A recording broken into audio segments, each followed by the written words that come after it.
The shiny metal ship moved slowly toward the blue planet. Inside the ship, tall creatures with gray skin looked at screens showing Earth.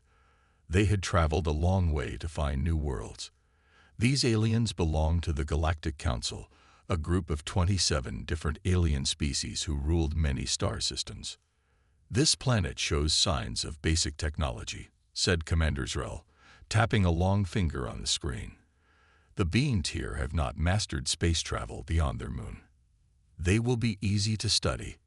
On Earth, at the NASA Control Center in Houston, alarms began to sound. Dr. Alan Wright spilled his coffee as he rushed to his station. The computer screen showed something massive entering Earth's orbit. "What do we have?" asked Alan, pushing his glasses up his nose. "Unknown object, sir," replied Susan Baker, her eyes not leaving her screen.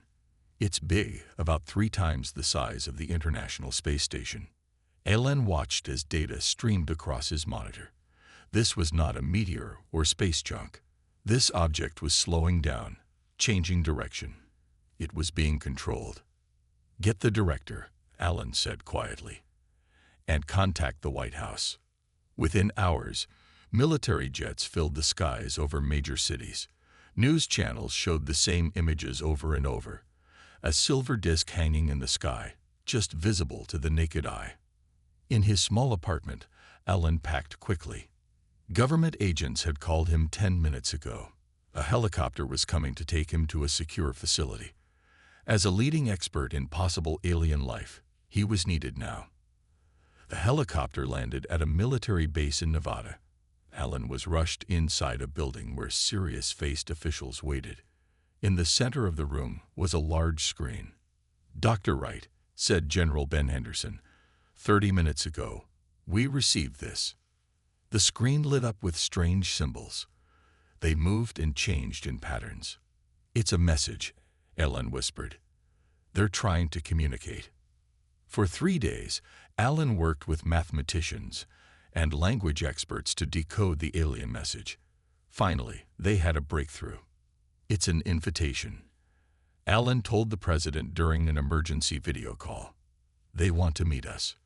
1 week later, Alan stood in a field with 5 other scientists and several military personnel. The silver ship hovered above them, making no sound. A beam of blue light touched the ground, and 3 tall figures appeared. The aliens had gray skin that looked like metal in the sunlight. They had 4 arms and large eyes that didn't blink. The tallest one stepped forward. "We greet Earth," it said in perfect English. "We are representatives of the Galactic Council." Over the next few weeks, humans learned about the wider galaxy. The Council ruled over thousands of star systems. They had technologies humans could barely understand. They could travel faster than light and cure most diseases. They seemed peaceful and willing to share some knowledge. But in private council meetings on their ship, the aliens had different plans. "These humans are primitive," said Vrex, the Council's resource director. "Their planet is rich in minerals we need. They will make good workers in the mines." "What about their weapons?" asked another council member. Vrex laughed. "Their most powerful weapons would barely damage our smallest ships. They are no threat." Meanwhile, Earth governments built a special place for the aliens on the moon. The lunar embassy would be a neutral meeting ground. Construction robots worked day and night to finish it quickly. Dr. Alan Wright was chosen to lead the human team at the embassy. As his shuttle approached the new moon base, he felt both excited and worried. "This is the beginning of a new age for humanity," Susan said, sitting beside him in the shuttle. Alan nodded but couldn't shake a feeling of danger. The aliens were friendly, but sometimes he noticed how they looked at humans, like they were studying insects. "I hope it's a good beginning," Alan said, watching as the lunar embassy came into view, shining silver against the gray moon surface. What Alan and other humans didn't know was that the Council had already classified Earth as a resource world, a planet to be harvested. The friendly meetings were just the first step in their plan. 6 months passed since the aliens first arrived. The lunar embassy grew into a busy place where humans and aliens met daily. People on Earth watched news about new alien technologies and possible trade deals. Many were excited about what humans could learn from the Galactic Council. Lieutenant Samantha Cole stood guard in the main meeting hall of the lunar embassy. She had been chosen for this job because of her calm nature and excellent military record. Today, an important meeting was happening between Earth's leaders and high-ranking council members. Samantha watched as Dr. Alan Wright led 5 Earth diplomats into the room. The aliens waited on the other side. There were 3 council representatives, each with different colored skin. One gray, one blue, and one with scales that changed colors as they moved. "We thank the council for sharing medical knowledge with us," Alan said with a bow. The council had recently given humans cures for several diseases. The blue alien, named Crawl, moved forward. "It benefits all when species advance," he said, but his eyes showed no warmth. Samantha shifted her position slightly, keeping her hand near her weapon. Something about these aliens always made her uneasy. She had told her commander about her feelings, but he had dismissed her concerns. "You're just not used to them yet," he had said. The meeting continued for 2 hours. As it ended, Crawl approached Alan with a small device in his upper right hand. The alien's 4 arms moved in a complex pattern, reaching toward Alan's face. Samantha reacted instantly. On Earth, she had studied the alien's movements. This gesture was not one she had seen before.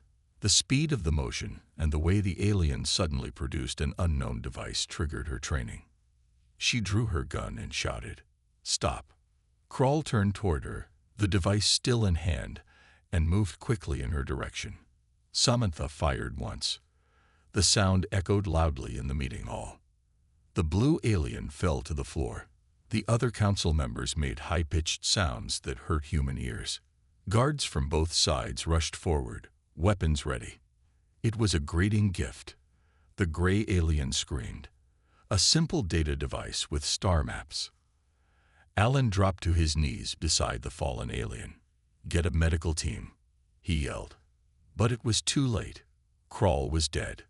Within hours, all aliens left the lunar embassy. Their ships moved away from Earth orbit. Communication stopped completely. In an emergency meeting on Earth, world leaders gathered to discuss what had happened. "Lieutenant Cole acted according to her training," said General Henderson. "The alien made a sudden movement that appeared threatening. It doesn't matter now," President Eleanor Grant said, her face grim. "The Council has sent us one message before cutting contact. They consider this an act of war." Alan Wright stood up from his chair. "But it was a mistake.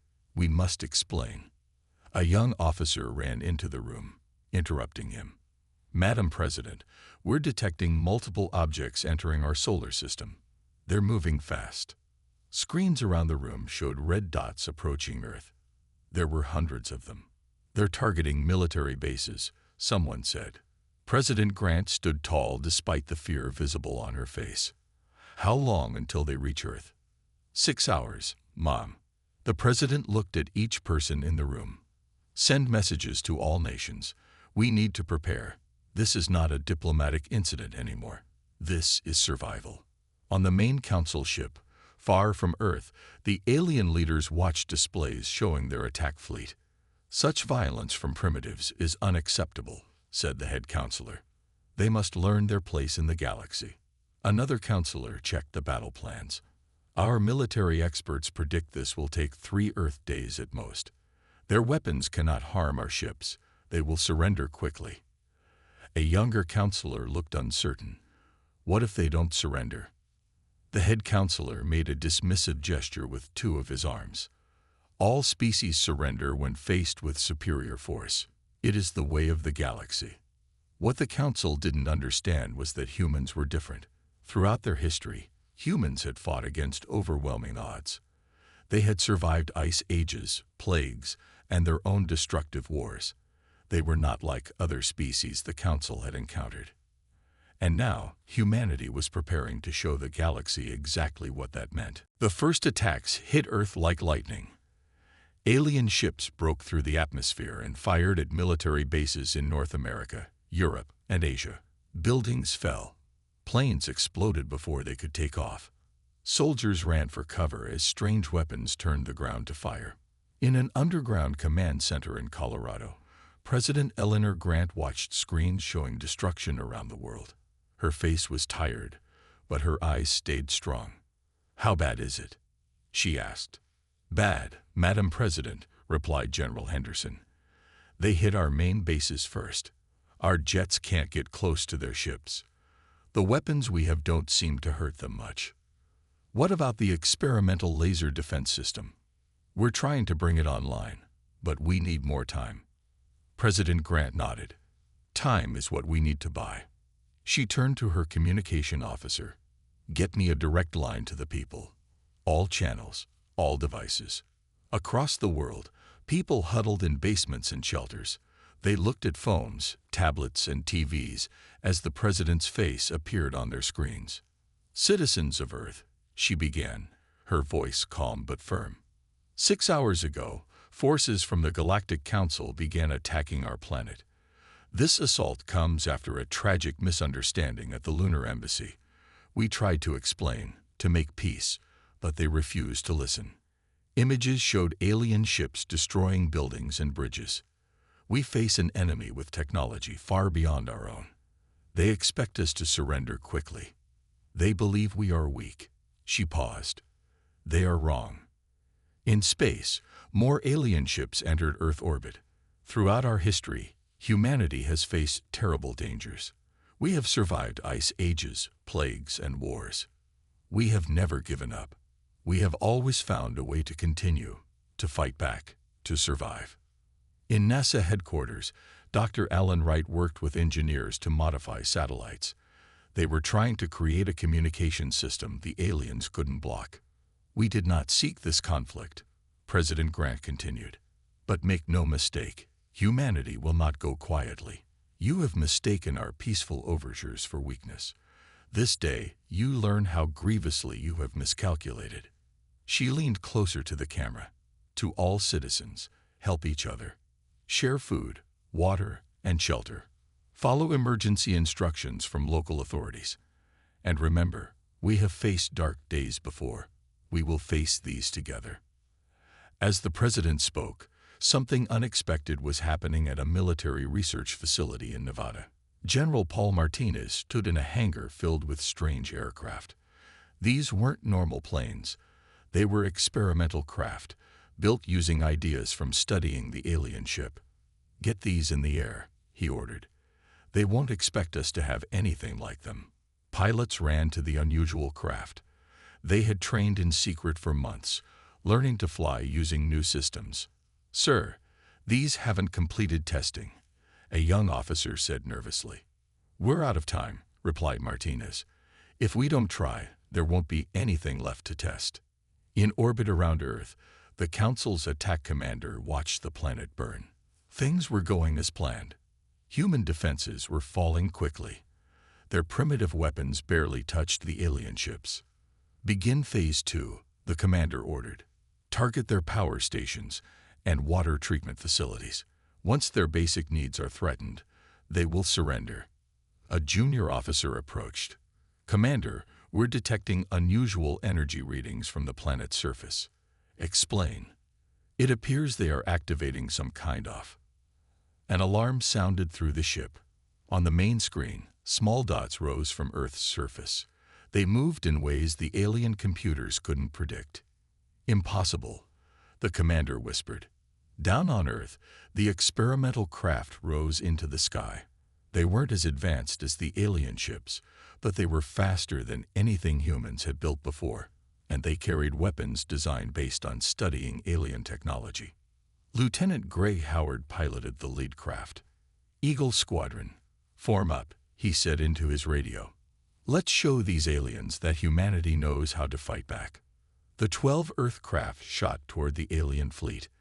They were small against the massive council ships, like hawks attacking dragons.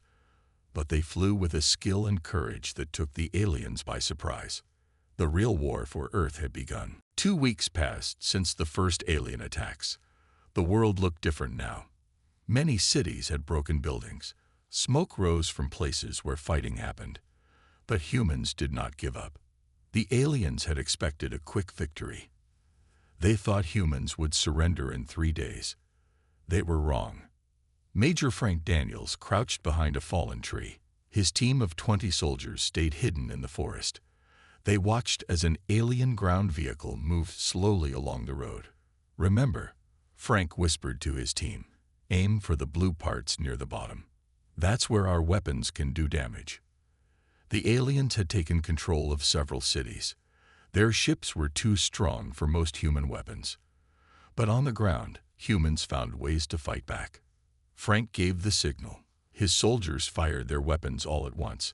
The alien vehicle sparked and stopped moving. 2 aliens tried to escape, but they weren't used to Earth's forests. The soldiers captured them quickly. "Good work," Frank said. "Get the vehicle and prisoners back to base. The scientists will want to study them."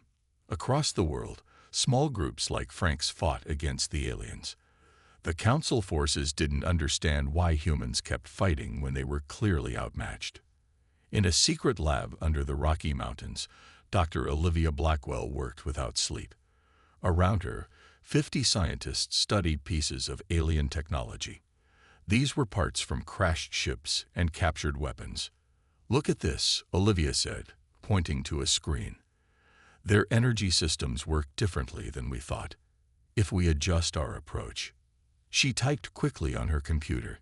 Numbers and diagrams flashed on the screen. "This could work," she whispered. "Get me General Martinez on the secure line." The aliens had better technology, but humans learned fast. What took other species centuries to develop, humans figured out in weeks when survival depended on it. On the main alien battle cruiser, the Council commanders met to discuss their problem. "This makes no sense," said War Leader Draz. He slammed all 4 of his hands on the table. "We've destroyed their major weapons. We control their skies. Yet they continue to fight. Their behavior is not logical," agreed another commander. "We've seen species with better technology surrender to us. Why do these primitives resist?" A smaller alien stepped forward. This was Tix Allah, a xenopsychologist who studied other species. "I've been analyzing human behavior," she said. "They are unlike any species we've encountered." "Explain," ordered Draz. "Most galactic species evolved in relative stability. They developed technology before they developed advanced warfare." Sixella showed images of humans fighting. Humans evolved as predators on a dangerous planet. Their entire history is filled with war. They have fought each other for thousands of years. They know how to keep fighting even when victory seems impossible. The commanders looked at each other with concern. "There's more," continued Tixala. "Their biology is unusual. They can lose blood, even limbs, and continue fighting. They chase prey until it collapses from exhaustion. They call it persistence hunting. That is how they see this war. They will persist until we give up." Draz looked out the window at Earth below. "We must change our approach. Send in the elite forces. Increase attacks on civilian targets. They must learn resistance is futile." Meanwhile, in orbit around Mars, something unexpected happened. Captain Eric Winters and his team of engineers had been trapped on the Mars research station when the war began. They watched helplessly as a damaged alien scout ship drifted near their station. "This is our chance," Eric told his team. "If we can capture that ship, we can study it up close. Maybe even figure out how to fly it." "That's suicide," said one engineer. "We don't know how their systems work." Eric smiled. "Then we'll learn. That's what humans do." Using their station's small transport vessel, Eric and 5 volunteers approached the alien ship. They wore simple spacesuits, carrying basic tools. They didn't have proper weapons or advanced technology. What they had was human ingenuity and the will to survive. Within hours, they were inside the alien vessel, learning its secrets. What they would discover would change the course of the war. On Earth, more alien troops landed each day, but they found no easy victories, only humans who refused to accept defeat. 3 months passed since the war began. What the Council had planned as a 3-day operation had turned into a long, difficult struggle. The aliens controlled much of Earth's skies, but humans kept fighting back in ways that confused the invaders. In the Galactic Council's main chamber, far from Earth, leaders from different alien species gathered for an emergency meeting. The room buzzed with angry voices. "This war costs too much," said a tall, thin alien with purple skin. "We lose ships and soldiers every day to these primitives." "We cannot retreat," argued another.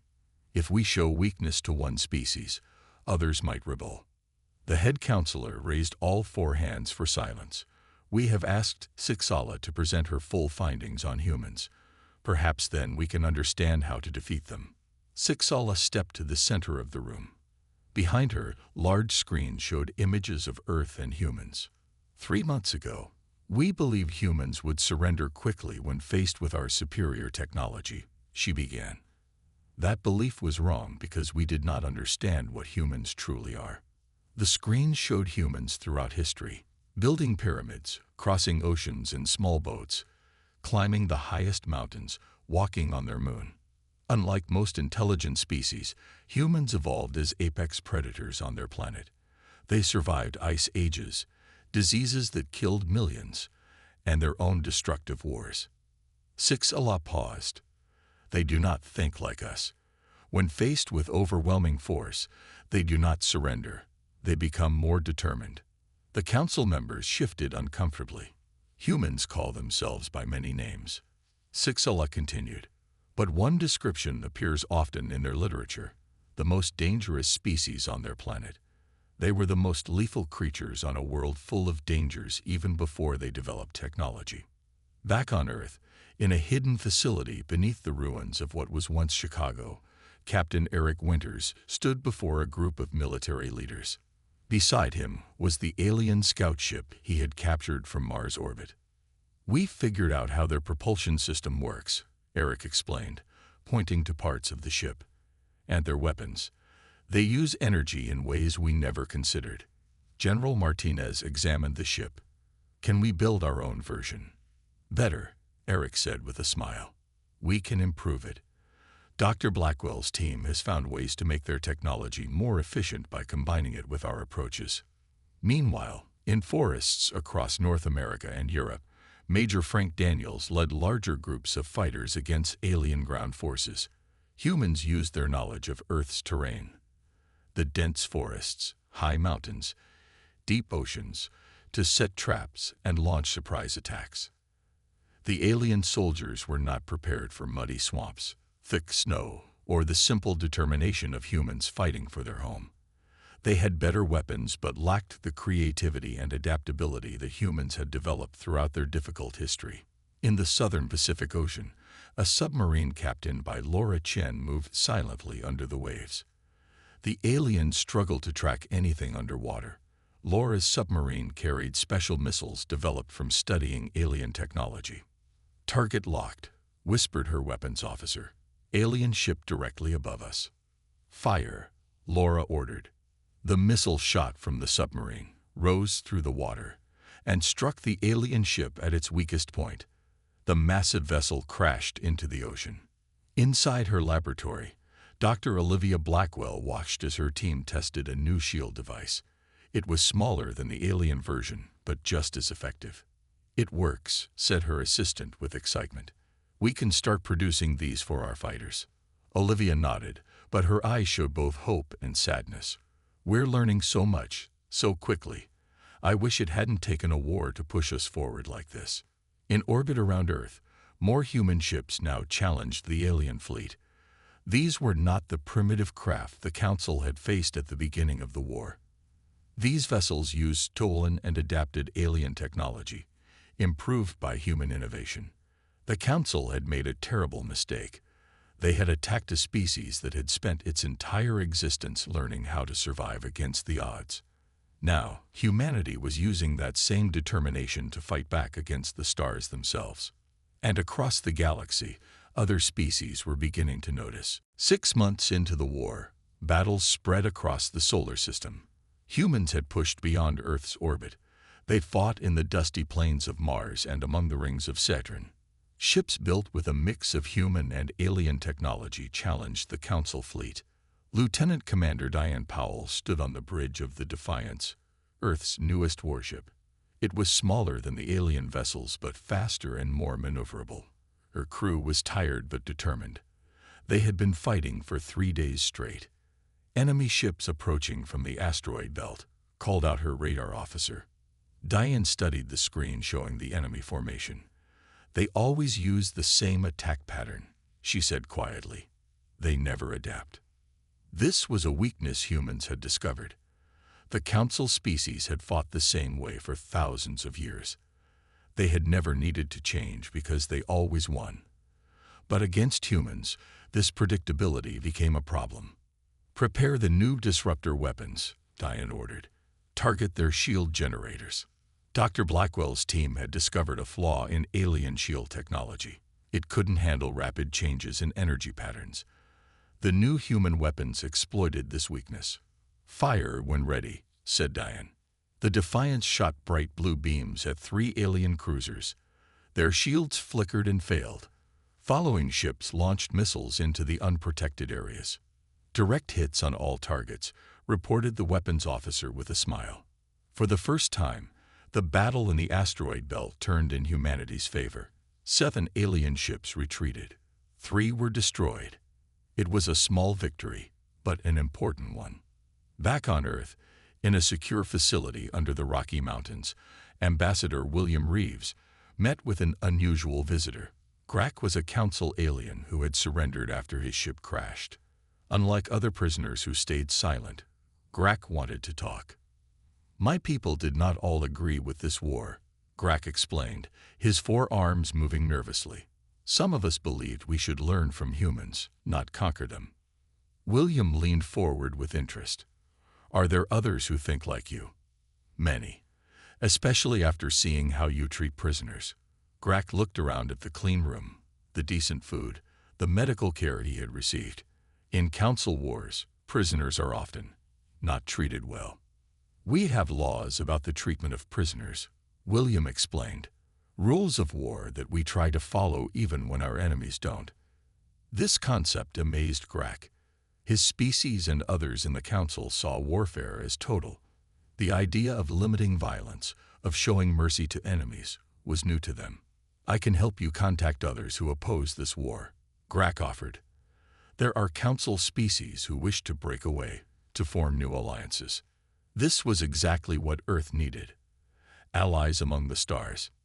Meanwhile, on the Council's central command ship, war leader Draz faced growing problems. More ships were being lost. More soldiers refused to fight. Some Council species had already withdrawn their forces. "This cannot continue," Draz growled at his officers. "We must strike their planet directly. Destroy their major cities. Force them to surrender." A junior officer stepped forward. "Sir, with respect, such actions might turn more Council species against us. And humans, they seem to fight harder when threatened most. Are you questioning my orders?" Draz's voice was dangerous. "No, sir, but we should consider that humans fight differently than any species we encountered. Perhaps we should." Draz cut him off. "Prepare the planet striker weapons. We will show these humans what happens when they defy the Council." What Draz didn't know was that his orders were being secretly transmitted to Earth. Commander Frekshar, once a loyal Council officer, now believed the war was wrong. He sent warning messages to human forces, risking his life to prevent greater destruction. In Washington, D.C., in the ruins of the White House, President Grant met with military leaders. Chief Engineer Joseph Harris presented plans for a new defense system. "We've combined their technology with ours," Joseph explained, showing diagrams on a battered tablet. "If we position these satellites in these orbits, we can create a shield around the planet." The president looked at the plans. "How long to build it?" "With everyone working together, 2 weeks." "The aliens are planning something big," warned General Martinez. Our sources say they're bringing planet striker weapons. Those could destroy entire cities. President Grant stood tall. Then we have 2 weeks to prepare our surprise for them. The final battle for Earth was about to begin. The Galactic Council was breaking apart. After 8 months of war with humans, many alien species wanted no more fighting. They saw how humans kept fighting despite having less advanced technology. They saw how humans adapted and improved alien weapons and ships. Most importantly, they saw that humans would not give up, no matter the cost. In a secret meeting on a small moon of Jupiter, Ambassador William Reeves met with representatives from 5 different council species. Some came in person, taking great risk. Others appeared as holograms, their real bodies far away. "We want peace," said a tall green alien named Zoth. This war was never approved by all council members. It was started by those who wanted Earth's resources. William nodded. "Humans want peace too, but we will not surrender our planet or our freedom." "We understand," replied Zoth. "That is why we are here. The old council cannot continue as it was. Too many species now question its leadership." Another alien, with blue skin and 6 eyes, spoke up. "We bring important news. The last loyal council forces prepare a final attack on Earth. They bring planet striker weapons that can destroy entire cities." William's face showed concern but not fear. "We know. We've been preparing." Meanwhile, in Earth orbit, Commander Vrekshar made the most difficult decision of his life. After sending many secret messages to Earth, he now took the final step. He ordered his ship, one of the largest in the Council fleet, to break formation. "Sir, what are you doing?" asked his second-in-command. "What I should have done months ago," Vrekshar replied. He opened a channel to all ships. "This is Commander Vrekshar. I no longer recognize the authority of the War Council. This war against humans is unjust and unwinnable. I ask all who agree to join me." War leader Draz watched in rage as 23 ships moved to join Vrekshar's rebellion. "Traitors!" he shouted. "Destroy them all." The Council fleet turned against itself. Ship fired upon ship. The space around Earth became a battlefield not just between humans and aliens, but between aliens who wanted war and those who wanted peace. On Earth, Chief Engineer Joseph Harris worked with thousands of engineers and scientists to complete the planetary shield. They had turned football stadiums and shopping malls into construction sites. People from every country worked together, following plans created by combining human creativity with alien technology. "Final satellite launching now," Joseph said into his radio.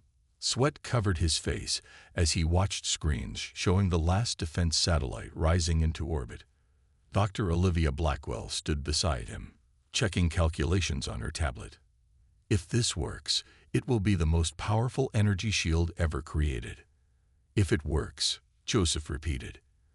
He looked at the tired faces around him. "Either way, I'm proud of what we've done. Humanity united despite our differences." High above Earth, the final battle began. War leader Draz led the loyal council ships toward the planet. They carried weapons that could turn cities to ash.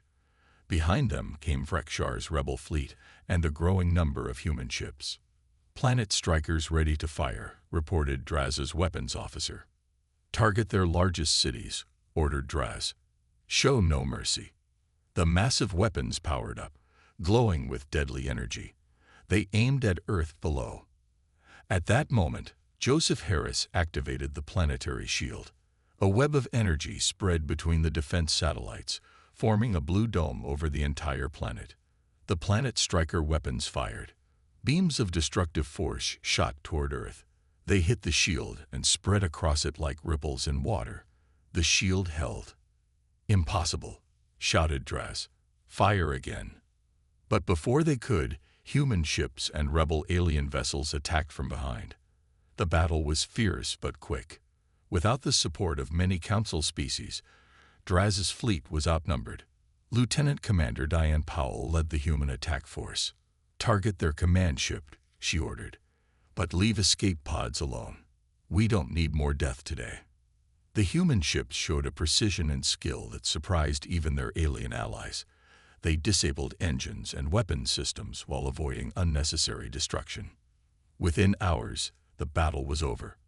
War leader Draz's ship floated dead in space, its systems failing. The remaining loyal council ships retreated beyond Neptune. As the fighting ended, a message spread through the rebel alien fleet. The council has fallen. The humans have won. But winning the war was just the beginning. Now, humanity would take its place among the stars. 5 years passed since the end of the war. Earth had changed in ways no one could have imagined before the aliens came. Cities rebuilt with new materials. Cars and trains that floated above the ground. Hospitals with machines that could heal almost any injury or illness. But the biggest change was in space, where once only a few astronauts had ventured. Now thousands of humans lived and worked. Space stations orbited Earth. Research bases stood on the Moon and Mars. And ships, hundreds of ships, traveled between the planets and beyond. Admiral Rebecca Lynch stood on the bridge of the Horizon, Earth's largest ship. It was 10 times bigger than any vessel humans had built before the war. Through the wide windows, she watched as 5 other large ships moved into formation. "All ships report ready, Admiral," said her communications officer. Rebecca nodded. "Then it's time. Send the message to Earth." On screens across the planet, people watched as Rebecca addressed humanity. "Today, we begin our journey to the stars. These 6 ships will travel beyond our solar system to establish Earth's first deep space fleet. We go not just as explorers, but as equal members of the galactic community." The war had given humanity a leap forward in technology that might have taken centuries otherwise. But it had also given them something equally important: allies among the stars. In a grand hall, on what was once the Galactic Council's central world, representatives from over 50 species gathered. Humans sat alongside beings with 4 arms, beings with scales, beings who looked like walking plants. This was the Interstellar Cooperative, the organization that had replaced the Council after its fall. Dr. Kyle Harrison watched the proceedings with mixed feelings. He had lost his family when aliens bombed his hometown during the war. For years, he had worked with a single purpose: to help humanity prepare for any future threat. But working alongside alien scientists had changed him. "You seem troubled," said Zoth, the green alien who had been one of the first to reach out to humans for peace. "Just thinking about how far we've come," Kyle replied. 5 years ago, I hated all aliens. Now I work with them every day." Zoth's skin rippled, showing what humans had learned was a sign of respect. "Your species adapts not just in technology, but in thought. That is rare and valuable." In the chamber, Ambassador Maria Vasquez addressed the assembly. She had taken over from William Reeves when he retired. The cooperative faces challenges its first 5 years. Some former council worlds resist our new approach. Others wish to return to old ways of conquest. But together, we are stronger than any single species could be alone. The crowd applauded. Among them were many who had once fought against humans, but now saw them as important allies. Back on Earth, in a small town that had been rebuilt after the war, a group of alien diplomats visited a kindergarten class. The aliens watched with curiosity as human children played, built with blocks, and drew pictures. "What are they doing?" asked one alien with silver skin. Maria Vasquez, who had returned from the cooperative meeting to host the diplomats, smiled. "Learning. Adapting. That's what we do." She led the aliens through the school, showing them how humans taught their young. The galaxy declared war on the most lethal species alive, and in doing so, created either its greatest defender or its most dangerous predator. The choice remains with those who would call us friend or foe. The children waved at the aliens, showing no fear. They had grown up in a world where meeting beings from other planets was normal. Later that day, on a hill overlooking the town, Maria stood with the alien diplomats as the sun set. "What do you see when you look at us now?" she asked them.